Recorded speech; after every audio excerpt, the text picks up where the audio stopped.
that's really important right now in New Hampshire. You heard in the list of sponsors a lot of people whose name included ranked choice voting. And we have an active movement going on right now in New Hampshire to establish ranked choice voting for the presidential campaigns. And so just make sure everybody understands what this would mean. It would mean you go into the ballot box at the primary and you would say, I'm for so-and-so first, maybe people here might say Yang first, and I'm for so-and-so second, and I'm for so-and-so third.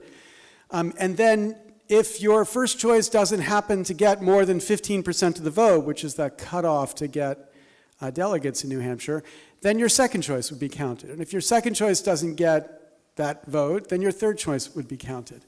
And the process, of course, would therefore give us candidates that most Democrats actually are behind, as opposed to giving us a list of candidates, each who gets 10, 20, 30, 40% of the vote. So you've announced your support for this idea. And I wonder if you could explain to us why you think that helps our democracy to have something like ranked choice in the system. Yeah, I'm a huge fan of ranked choice voting. And if you, oh good. I'm for other things you like too. So, I mean, right now our process is, it's like this first past the post system. It ends up squelching diversity of perspectives. And what happens, and you'll hear this every cycle, where it's like, don't waste your vote, don't waste your vote. And so maybe you like this person, but that person might not have like a 51% chance of winning, and so people are like, oh, like, don't do it, don't do it. And so you end up not expressing your true preference, and then you say, okay, I'm going to end up voting for this person instead. So what that means in practice is it ends up rewarding and protecting incumbents. It makes it harder for third parties to arise. And in the extremes, it can even completely change the result from something that the majority of voters intended. Let's say, for example, Donald Trump in the last cycle, where there was a whole slew of Republicans, and he might have been the last choice of a lot of people who went to other candidates. And in a ranked choice system, he might not have performed as well, because a lot of people wouldn't have necessarily had them as their second choice. So it's huge. It would be a huge increase in the efficacy of our democracy in terms of its actual representing the will of the people if we were to have ranked choice voting and that you could express your true preferences. Yeah, and so, yes, thank you. And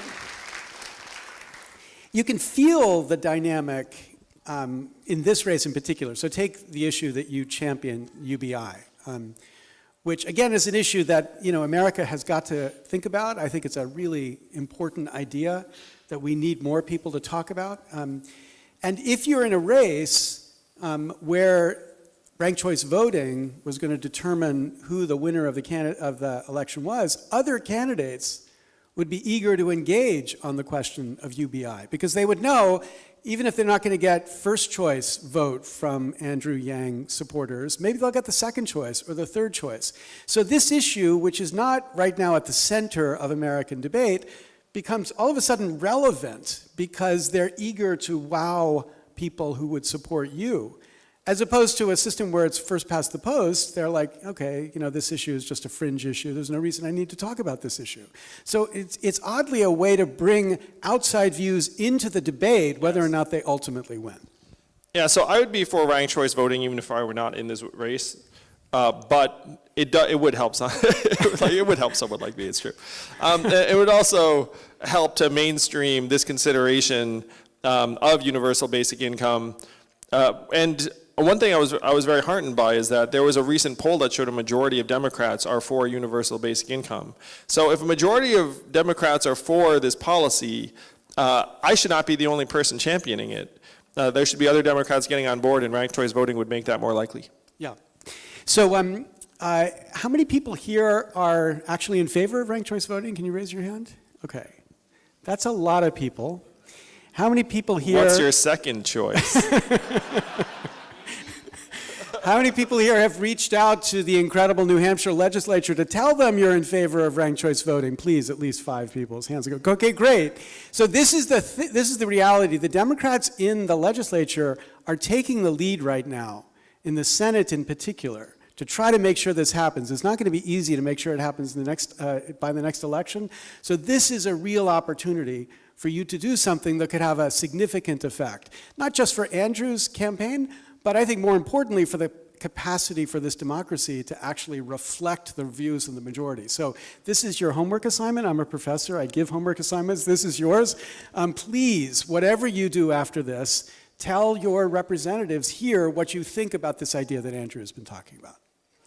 Okay, so we don't have any disagreements so far. We're going to find some disagreements, Andrew. This is important. No, we agree on most important things, I think. Let's talk about